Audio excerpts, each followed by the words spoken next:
2015, Tuesday, March 24th.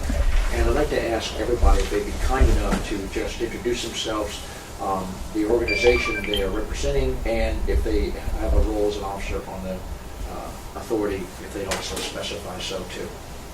Maureen Matson, currently University Counsel at Christopher Newport University, and I think I have managed to duck and weave and not been elected to a position. Won't last much longer.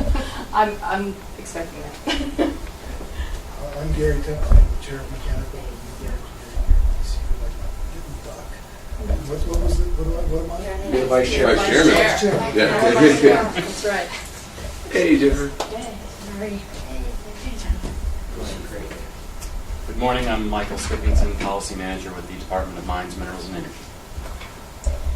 Sama Leon. I am a professor here at VCU, and I'm also part of the Virginia Nuclear Energy Consortium, so I'm a guest today here. I'm David Christian, and I head the generation segment of Dominion.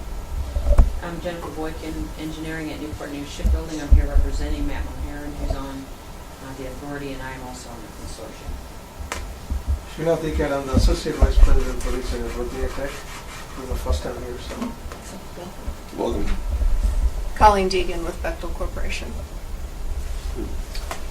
Oh, me too. I am Randy Marcus, and I'm the staff support for the committee, for the council authority. I'm Don Hoffman. I'm the President and CEO of Excel Services Corporation and the Chair of the Virginia Nuclear Energy Consortium Authority. With that in mind, can we go to introduce our two visitors too? Erica Gray, Henrica, Virginia, Virginia Sierra Club. Jennifer Wally, and I'm with Cornerstone Government Affairs. Thank you for all of you for attendance. Appreciate it very much. We do have the approval of the minutes from our last meeting, which occurred in December of last year. They were provided to you, and I just wondered if anybody had any comments on those minutes. First of all, do I have a motion to approve them? So moved. So moved. Second? I have a motion and a second. Any discussion? Hearing none, all in favor of approving the minutes from our last meeting in December of 2014, signify by saying aye. Aye. Any opposed? Hearing none, that carries. Okay, with that, we're going to move on to what is a very important and significant aspect of what we do, acknowledging and recognizing the authority and responsibility it is to set up and work with the establishment of the Virginia Nuclear Energy Consortium. And with that, I'd like to introduce Sama, who is the vice chair of the consortium, who will be making a presentation this morning to each and every one of us about their progress and where they are as they were stood up this year. Okay. Sam? So I think everybody has this paper that summarizes where we are in the consortium, so let me just go over it. If you have any questions about anything, just let me know at any point. So we had our first meeting in January 12, 2015. We had Don Hoffman and Maureen Matson and also Paul Bailey, not all at the same time. They all came at some point in the meeting to provide an introduction and provide some framework for the creation of the consortium. And then we started working with the election of the officers, and they began working on bylaws, proposed statement, incorporation, etc. So the officers that we elected that day are listed in here. So you have Ali Hagigat from Virginia Tech. He was elected the chairman. I was elected the vice chairman. We have Tom DePonte from Areva was elected the told, I guess, really, to be the secretary. Bill Fox from BMW is the treasurer. And then in addition to that, the other people that we have in the consortium are Jay Wildman from GE Hitachi, Gary Leisure from Dominion, Jennifer Boykin from Newport News Shipbuilding, and Barry Johnson from the University of Virginia. So those are the 8 organizations that are currently going to be the founding members of the consortium. So, and as you probably remember, there is a membership fee to join the consortium, so that is part of the reason. So, so we have had, ever since, we have had bi-weekly conference calls.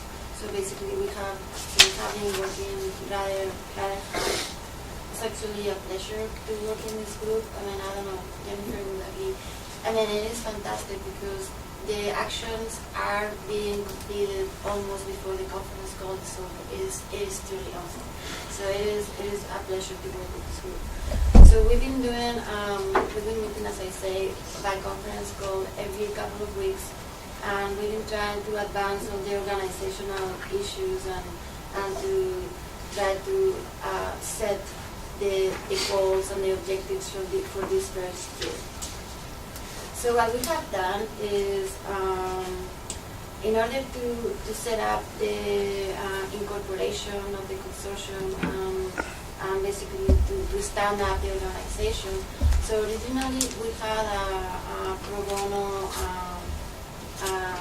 lawyer that Maureen recommended, but there were some questions, and so he had some questions which way to go, and then Bill Fox and also Tom DePonte, they inquired with other law firms. So what we have done is actually we have issued a request for proposals from 3 law firms for them to provide us with an estimate on how much is it going to cost us, like a fixed price offer to put together the incorporation for the consortium. Basically, the bylaws and rules, the actual the procedures for the membership.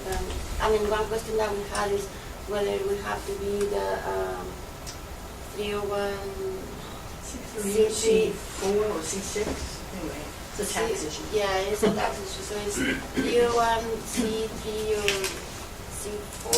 I can't remember. The appropriate one. Yeah, Right. Trying to figure out which yeah, one. I don't know that I wrote that in here. But essentially we are trying to figure out what is the best course of action. Which tax status we need to have in order for the long-term goals of the consortium. So that was really the biggest question that we had. So we are waiting to get the proposal. So we are going to choose one of those 2 law offices, and they are going to help us to set the consortium up. So in addition to that, we are trying to enlist the support of an outside accounting service. The same thing we have asked for a request for proposals.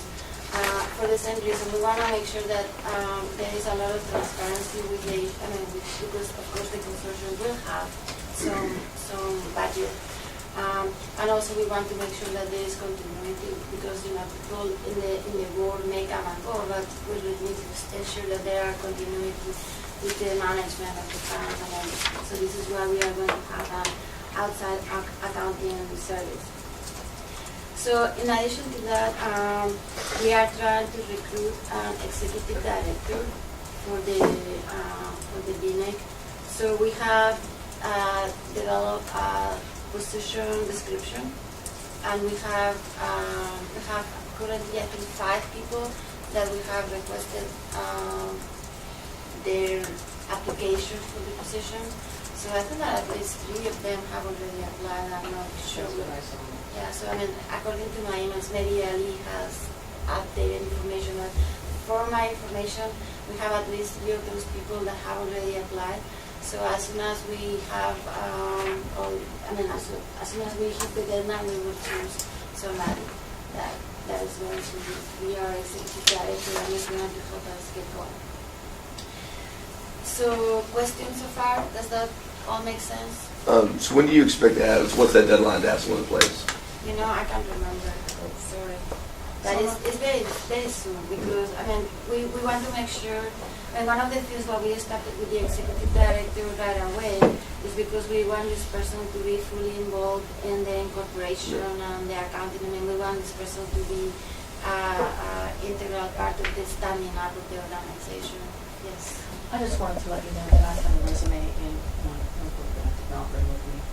Someone who reached out to me a year ago and was interested in assisting in sort of an AD capacity, so I'll make sure you all get that.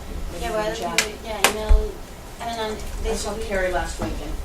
Yeah, if you just tell us the email address and the contact information for Okay. this person, Ali will send him an invitation to apply to the Okay. position. Yeah.